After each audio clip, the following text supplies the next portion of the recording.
Madam नाम क्या है आपका? कोई नहीं, मेरा नाम सुनीता सिंह। सुनीता सिंह मैडम जी। जैसे कि मैडम एक जो व्यवस्था चलाई गई थी उसका पूरा नाम क्या था? हमारी संस्था है श्री दुर्गा बख्श सिंह वुमेन वेलफेयर सोसाइटी। जी मैडम। उसी के अंतर्गत हमने ग्रामीण सुविधादाता नाम से एक प्रोजेक्ट लॉन्च किया था। जी जी। और पूरे उत्तर प्रदेश में करीब मतलब ये कोई बाउंडेशन नहीं था कि किस ज़िले से किस ब्लॉक से हमारा कार्यक्रम होगा। जी। तो वो कहीं से भी हो सकता था। जी। और एक ग्राम सभा में हम लोगों ने करीब मतलब 300 लाभार्थियों के ऊपर एक कोटेदार हम नियुक्त करते थे। जी जी जी।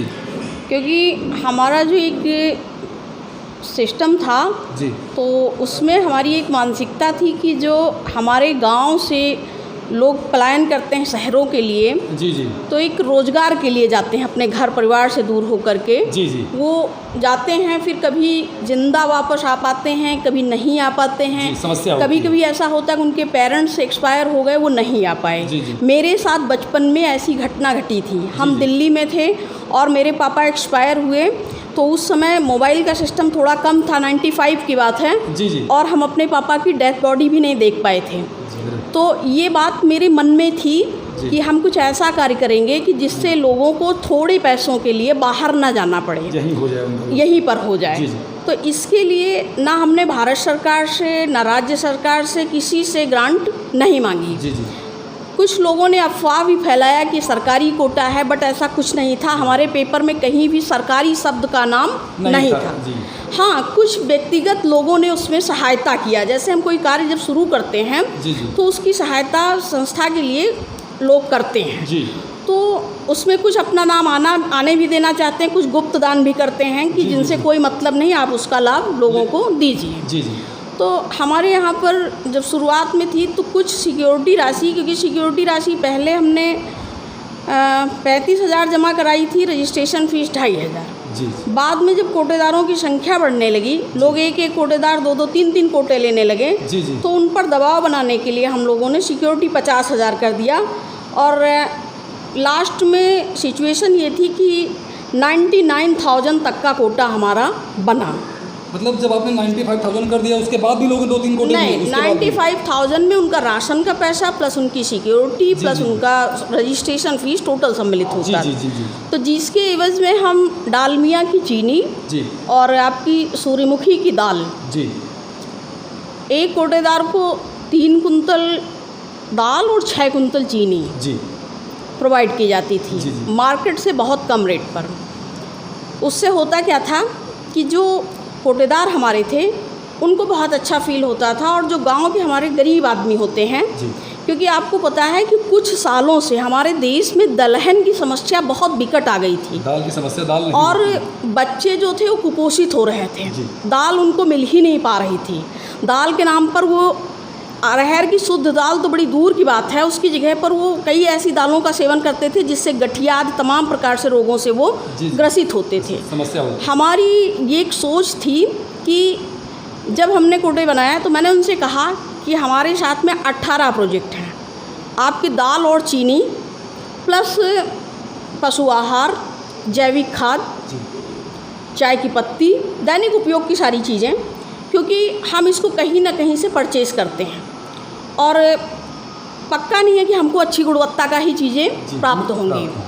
तो यहाँ पर जो शुरुआत हमने किया तो दाल और चीनी से शुरुआत किया, क्योंकि लोगों को पहले कस्टमर 300 लोगों को बनाना था और निःशुल्क कस्टमर हमारे यहाँ बनाए जाते थे। किसी प्रकार से कोई शुल्क नहीं लिया जाता था।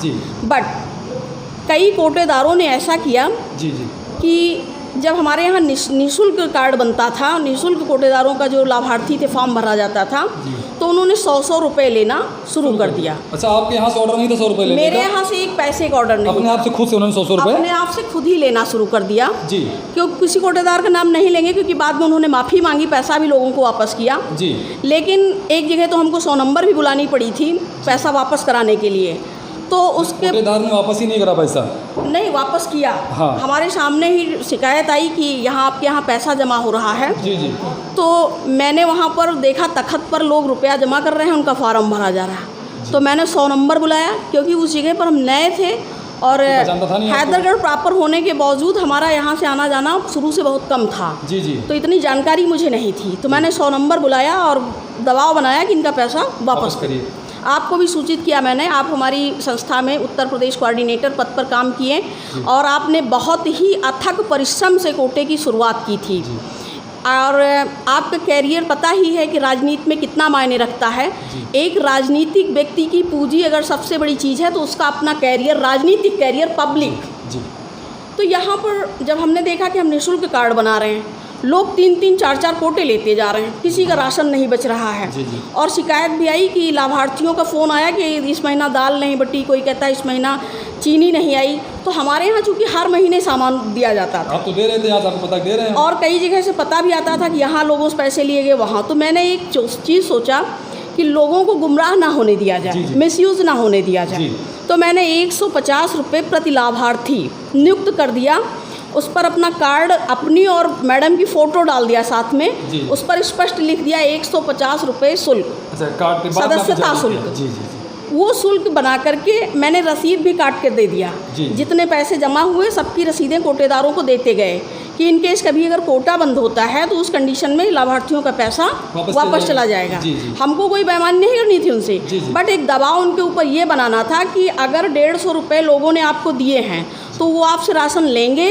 और उस पर मैंने अपना कॉन्टेक्ट नंबर लिख दिया था कि अगर राशन नहीं मिलता तो आप फ़ोन करके बता सकते हैं, संपर्क करें। तो इसको पारदर्शिता लाने के लिए 150 रुपये शुल्क जारी कर दिया गया था। तो वो सारी चीज़ें तो तब तक ठीक थी, सब कुछ बहुत अच्छे से चल रहा था, किसी को हमसे कोई समस्या नहीं थी। हम अपने कोटेदारों को कभी भी तनख्वाह नहीं देते थे, उनसे कहते थे राशन बेचो और बेचकर 9,000 अपना काट के पैसा लाकर जमा कर दो। एकदम ईमानदारी पूर्वक राशन बेच के 9,000 रुपये रख लो। हाँ, बाकी जो हमारा पैसा है, हमारा पैसा वो लाकर जमा कर दो, उसकी रसीद कटवा लो। पूरा भाड़ा देते थे, GST पेड करते थे, बाराबंकी पारस ट्रेडर्स का नंबर 1 का माल देते थे। हमारे साथ में कहीं कोई प्रॉब्लम नहीं थी। भगवान के बराबर ये पब्लिक हमारी इज्जत करती थी, जो रियलिटी है। क्योंकि 1 रुपये की चाय सुनीता सिंह ने कभी किसी कोटेदार की नहीं पिया। और सुशील सिंह हैं, रानी कनौजिया जी हैं, किसी कोटेदार से नहीं कहा कि आप 10,000 रुपये एक्स्ट्रा लेके आना तब कोटा आपको दिया जाएगा। किसी प्रकार की किसी प्रकार की कोई दिक्कत नहीं थी। बट कुछ अराजक तत्वों ने एक शरारत कर दिया और उन्होंने वायरल कर दिया कि आपकी संस्था भाग रही, आप आकर पैसा ले जाइए।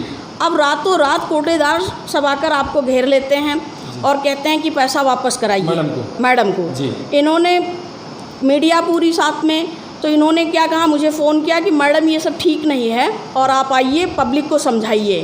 क्योंकि हम हैं पेशेंट, हमने कहा देखिए पब्लिक तो इस समय नहीं समझेगी और मॉर्निंग कोतवाली आप आइए और कोटेदारों को लेके आइए, हम वहाँ चलकर अपनी बात रख देते हैं। जो कैंसिल कराना चाहेंगे उनको हम पेमेंट वापस कर देंगे। उस समय क्या हुआ, किसी कोटेदार ने, अवनीश प्रताप सिंह जी हमारे यहाँ पर कोतवाल थे हैदरगढ़ में, मुकदमा कमलेश अग्निहोत्री ने लिखवाया। आपके सिमरौता से वो कोटेदार बने थे 2 दिन पहले, और उसके बाद उन्होंने फर्जी मुकदमा कराया क्योंकि वो कैंसिल करा चुके थे अपना कोटा। और फ़ोटोकॉपी के विहेप पर उन्होंने, रसीद की जो फ़ोटोकॉपी काटी गई थी उसके बिहाफ पर उन्होंने मुकदमा कराया।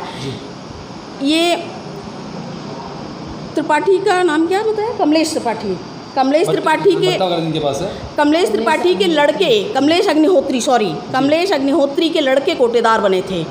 आपके हैदरगढ़ के सम्मानित वकील हैं त्रिपाठी जी, उनके हाथ मैंने कमलेश अग्निहोत्री का पैसा वापस कराया था। 7,000 रुपया उनका बाकी था। मैंने कहा नो ड्यूज़ बना के ले आइए, ये पैसा ले जाइए। बट 5:30 बजे का टाइम हो गया था, उन्होंने कहा कल नो ड्यूज़ बनवा के हम आपको दे देंगे। लेकिन उन बंदे ने पैसे वापस नहीं, नो ड्यूज़ बनवा के नहीं दिया बल्कि मुकदमा करवा दिया। तो ये एक राजनीतिक साजिश थी, क्योंकि मैडम पहले कांग्रेस से चुनाव लड़ चुकी थी। हमारा किसी से कोई विवाद नहीं था, हमारा किसी से कोई झगड़ा नहीं था, क्योंकि हम कभी किसी से उलझते नहीं थे और ना हमारा कोई राजनीतिक करियर था। हम एक साफ़ सुथरा व्यवसाय करने निकले थे। अच्छा, कोटेदारों के अंदर ये था कि कोटेदार भी अपना पूर्णतः ईमानदारी से ही काम करते थे, क्योंकि कोई शिकायत किसी ने नहीं किया, जो हकीकत बात है। अच्छा मैडम, एकाएक फिर कोटा बंद कहाँ से हो गया, मतलब बीच में? सुनिए, बंद इसलिए हो गया क्योंकि जब ये 22 अगस्त की बात है, 22 या 23 अगस्त की बात है 2019 की, तो उसमें 28 को राशन बंटना था। तो जब हम कोतवाली में आए तो हमने सिर्फ एक क्वेश्चन किया अपने कोटेदारों से। हमारे साथ में त्रिवेदीगंज से करीब 200-250 कोटेदार, हमारे जितने कोटेदार थे टोटल हमारे साथ कोतवाली गए, करीब 700 कोटेदार मेरे साथ। उस समय उनके जज्बात थे, अपने भाड़े किराए से जीप में भर भर के कोटेदारों को लाए। और मैंने पूछा कि क्या किसी को कोटा कैंसिल करवाना है? किसी ने नहीं कहा। सबने कहा हमको चाहिए। यहाँ तक कि अवनीश प्रताप सिंह जी को गवाह नहीं मिले। उन्होंने सैकड़ों कोटेदार लिखकर मुकदमे को पंजीकृत किया। एक कोटेदार ने गवाही हमारे खिलाफ नहीं दिया। आप लाभ दे रहे थे उनको? लाभ दे रहे थे। बट समस्या वहाँ आती है, 22 को मुकदमा होता है, 28 को राशन हमारा फिर बढ़ता है। लेकिन उसके बाद किसान यूनियन आ जाता है, वो हमसे तमाम तरीके की डिमांड करता। आप लोग जानते हो किसान यूनियन को। अभी इसके पहले मोदी सरकार भी किसान यूनियन से परेशान हो गई, योगी जी परेशान हो गए। तमाम लोग जानते हैं किसान यूनियन की मानसिकता कैसी होती है। जब वो आड़े आ गए और हमारा स्टाफ बिखर गया, हम तब भी मेहनत से एक जहाँ पर 10-20 आदमी स्टाफ काम करता था, वहाँ पर अकेले मैनेज करना बहुत कठिन था। और उस दौर में कठिन था जब हमारे खिलाफ FIR हो गई। हर दिन पेपर में निकलता था संस्था अध्यक्ष सुनीता सिंह फरार, जबकि आप यहीं थे। जबकि हम कोटेदारों के बीच में कोटेदार राशन ले रहे, फिर भी ये कह रहे हैं हमने जुलाई का अगस्त का राशन बांटा, सितंबर में चीनी बांटा, उसके बाद अक्टूबर में आकर के हमारा ऑफिस सीज कर दिया जाता है, हमारा अकाउंट सीज कर दिया जाता है। तब जाकर हमारे सामने दिक्कत आई। फिर भी हमने जब देखा काफ़ी प्रयास के बावजूद हम अपना पैसा जमा कराने में असमर्थ रहे, क्योंकि हमारे पास स्पेस नहीं था। हम कहाँ बैठकर पैसा जमा कराएं अपने कोटेदारों से, क्योंकि चीनी का पैसा वो जमा भी करना चाहते थे, बट हर आदमी से संपर्क फ़ोन पर करना संभव नहीं था, क्योंकि हम अकेले पड़ चुके थे। लोगों से हम टाइमली बात नहीं कर सकते थे। वहाँ हमको मुकदमा भी देखना था, अधिकारियों से पैरवी भी करनी थी, लोगों को समझाना भी था। और दाल और चीनी पारस ट्रेडर्स के पास में किसान यूनियन पहुंच गया, उसने उनको धमकी देने लगा कि वो कहीं गलत नहीं थे। लेकिन व्यवसायी आदमी कहीं ना कहीं दबता है विवादों से। तो मैडम ये सीज किया गया था आपने, मतलब बंद नहीं किया, इसको सीज कर दिया गया था गवर्नमेंट तरफ से? गवर्नमेंट ने कार्यालय सीज किया था, अकाउंट सीज किया था। उसके बाद मैंने 2022 में चेक बांट दिया श्री दुर्गा बख्शिंग एंटरप्राइजेज का। लेकिन तब तक मुझे ये ज्ञात नहीं था, जब तक चेक बांटा गया, कि हमारी जांच EOW के पास पहुंच चुकी है। हमको मौखिक जानकारी मिली कि सब कुछ सही है और कोटा अब आपका चलेगा। तो उस एवज में आकर के हमने अपने नाम से चेक बांट दिया श्री दुर्गा बख्शिंग एंटरप्राइजेज की, क्योंकि GST था। जब बाद में किसान यूनियन ने कहा ला कि हम कोई लाभ का काम नहीं करते थे, कहीं पैसा कमाते ही नहीं थे, घाटे का काम करते थे, इसलिए हमको टैक्स देना नहीं था। हम तो लोगों को रोजगार एक साफ सुथरी प्रेरणा से चले थे कि सपोज करिए आपकी ये चश्मा है, इसका फ्रेम बनाया गया, फ्रेम बनाने में खर्चा 2 रुपये का आया, हमारे डीलर तक पहुंचने में वो 2.5 रुपये का हुआ, कस्टमर तक पहुंचते पहुंचते सिस्टम से वो 4.5 रुपये 5 रुपये का हो गया। तो हम सीधे कंपनी ला करके माल अपने उसमें दे देते थे लोगों को, पारस ट्रेडर्स के माध्यम से। अच्छा, उनको लाभ हो जाता था। और साथ में ये था कि जब हमारे लाभ का टाइम आएगा, जब हम अपना पशु आहार लॉन्च कर देंगे, कुछ चीज़ें अपना प्रोडक्शन धूपबत्ती महिलाओं द्वारा निर्मित करा देंगे। अपने कोटेदारों से, हमारे कोटेदारों से मैंने कहा आप लोग दूध डेयरी का व्यवसाय कर लीजिए। तो उससे हम व्यावसायिकता को बढ़ाना चाहते थे और उनको लाभ देना चाहते थे। अच्छा, उसमें चीज़ जो पूछा, जैसे कि मान लो आप पुनः जो कोटा सुनने में आ रहा है फिर से स्टार्ट कर रही हैं, तो ये कहाँ तक सही है, मतलब इसके बारे में कुछ बताइए। ये 100% सही है, कोटा अपना चालू होगा। बट कुछ कोटेदारों ने जब कार्य को विपरीत परिस्थितियों में देखा, चीनी का पैसा हमारे पास नहीं जमा हुआ, और जब उनको चेक बनाई गई तो वो बराबर की रसीदें लाकर चेक बनवाएं। हालांकि चीज़ मेरी है, मुझे पता है कि कितना हमने बांटा, कितना हमें मिला, बट उसमें हमारे पास प्रूफ नहीं था, क्योंकि हमारी तो सिस्टम ही सारे बिगड़ चुके थे, रजिस्टर हमारे इधर उधर हो चुके थे, कुछ स्टाफ लेकर भाग गया, कुछ फाड़ दिया गया, कुछ कोतवाल लेके चले गए, कुछ वहाँ जमा हो गया। तो मेरी सारे सिस्टम बिगड़ चुके थे। जिसने जितना रसीदें बताया, हमने रजिस्ट्रेशन फीस तक की जोड़ के चेक बना दिया। अब कोटे पर हम शुरुआत करने जा रहे हैं। हमारी मानसिकता आज की डेट में ये है, देखिए हम हाई ब्लड प्रेशर पेशेंट हैं, हार्ट पेशेंट हैं, और हमारे घर में मदर हमारी है शुगर पेशेंट, हमारे चाचा कैंसर में एक्सपायर हो गए, हमारी मदर कैंसर में एक्सपायर हो गई। तो हमारे घर के 3 मेंबर हार्ट अटैक में ख़त्म हुए, थायराइड के 2 पेशेंट हमारे अपने घर में हैं। तो हम ये चाहते हैं कि हम जैविक खाद को बढ़ावा दें, और अपने कोटेदारों से ईमानदारी और पारदर्शिता चाहते हैं। अच्छा, इस बार कोटे में क्या क्या देंगी मैडम? इस बार कोटे में जो फर्स्ट वितरण हमारा है जैविक खाद का वितरण है। 1250 की हम 1 बोरी अमृत जैविक खाद दे रहे हैं, जो आपके उत्तर प्रदेश के पूर्व कृषि निर्देशक हैं, जिनकी फर्म से हम खाद लेके आपको सप्लाई कर रहे हैं। और उसके साथ में 650 रुपये मूल्य की खाद आपको निःशुल्क दे रहे हैं किसानों को, क्योंकि इसके पीछे का जो हमारा स्वार्थ इतना सिर्फ है कि जो किसान खरीदता है खाद, तो उसको ये लगता है कि 1250 में हमने जैविक खाद डाल दिया। अब कहीं ऐसा ना हो कि जैविक और चीज़ें हम जब जैविक खाद डालें यूरिया की जगह पर, जिंक की जगह पर, तो उसका रिस्पॉन्स हमको ना मिले। इस वजह से पूरा उसको किट दी जा रही है 1250 में, कि वो अपना 1 बीघे पक्के बीघे की खेती सुचारू रूप से कर सके, जिसमें 10 से 15% तक उपज भी ज़्यादा होगी और उसका टेस्ट भी अच्छा होगा। हम और आप अगर अपने बचपन में लौट जाएं तो सिर्फ एक चीज़ का हम क्वेश्चन करेंगे, जो घी हम कल खाते थे, छोटे थे तब, अपने ही घर का घी, आज अपने ही घर के घी में टेस्ट क्यों नहीं मिलता है? सिर्फ रसायन खाद की वजह से। कुछ एक जानकारी और हम पूछना चाहेंगे आपसे, ज़्यादा लंबा नहीं खींचते हुए। हाँ। जैसा कि अभी आपने चेक के बारे में बात करी, हाँ। तो जैसे आपने बताया कि मेरा अकाउंट बंद हो चुका था, मैंने चेक अपनी बांट दी थी। हाँ। तो जैसे जिनको चेक आपने बांटा होगा, वो तो पैसा उनको मिला नहीं होगा। हाँ जी। किसी को पेमेंट हम नहीं कर पाए जी। और आज हम जब खाद बांट रहे हैं तो किसी से मैं 1 रुपये नहीं ले रहे हैं। हम उस चेक की फोटो कॉपी, बहुत सारे कोटेदार हैं हमारे जिन्होंने मुकदमा भी हम पर कर दिया, उनके मुझे कोई अफसोस नहीं, क्योंकि देखिए जब पैसा फंसता है, हमको तो खुद ही अफसोस था कि गरीब से गरीब आदमी हमसे जुड़ा था, हम निकले थे सेवा करने के लिए, बट यहाँ पर हम चोर बन गए। तो उनका पैसा मैडम कैसे मिलेगा? तो उनका पैसा, अगर वो काम करना चाहते हैं हमारे साथ में, तो उनका स्वागत है। जिसे नहीं करना चाह रहे हैं मैडम, और नहीं करना चाह रहे हैं तो वो 28 अगस्त को आकर हमसे संपर्क करें। अच्छा, 28 अगस्त को 28 अगस्त बिल्कुल वापस करें। अच्छा मैडम, एक चीज़ जो आपने बताई लास्ट, जैसे जो पुराने कोटेदार थे, पुराने वाले, मतलब वो अगर लेना चाहेंगे नया कोटा, तो उनको कोई भी सिक्योरिटी ग्रुप में जमा करना? कुछ भी नहीं जमा करना है उनको। सिर्फ अब चूंकि खाद का लाइसेंस होता है, हर चीज़ों का सिस्टम बनता है, तो खाद आपको युक्ति जैविक एग्रो इंटरप्राइजेस से दी जाएगी। आपको ट्रांसफ़र करके हम युक्ति जैविक एग्रो इंटरप्राइजेस पर ले आएंगे, उसके माध्यम से हम आपको खाद देंगे। आपसे कोई रुपया नहीं लिया जा रहा, कोई भाड़ा नहीं लिया जा रहा, आपके घर तक खाद जाएगी, आप बेच करके पैसा जमा कर दोगे। पूरा पैसा पहले हम 5-5 बोरी खाद दे रहे हैं, उसका बेच करके 3 दिन में आप पैसा जमा कर दीजिए। तो नहीं बिकता मैडम अगर 5 दिन में? जैसे नहीं, देखिए उसको 5 बोरी तो कोटेदारों को बेचना पड़ेगा। नहीं, जैसे 5 आपने दिया मैडम, हाँ। और वो नहीं 1 महीने में वो बेच पाए? नहीं, देखिए खाद ये आपने बहुत अच्छा क्वेश्चन किया है। खाद एक ऐसी चीज़ है जिसको सिर्फ हम सेमेस्टर वाइज ही बेच सकते हैं। धान के सीजन में खाद सिर्फ आपकी बिकेगी, उसके बाद खाद आपकी नहीं बिकेगी। तो खाद तो आपको बेचनी पड़ेगी, इसलिए क्योंकि दाल चीनी आप खूब अच्छे से बेचे हो और वही किसान आपके पास है। रह गई क्वालिटी की बात, तो सुनीता सिंह ने कभी चोरी नहीं किया है।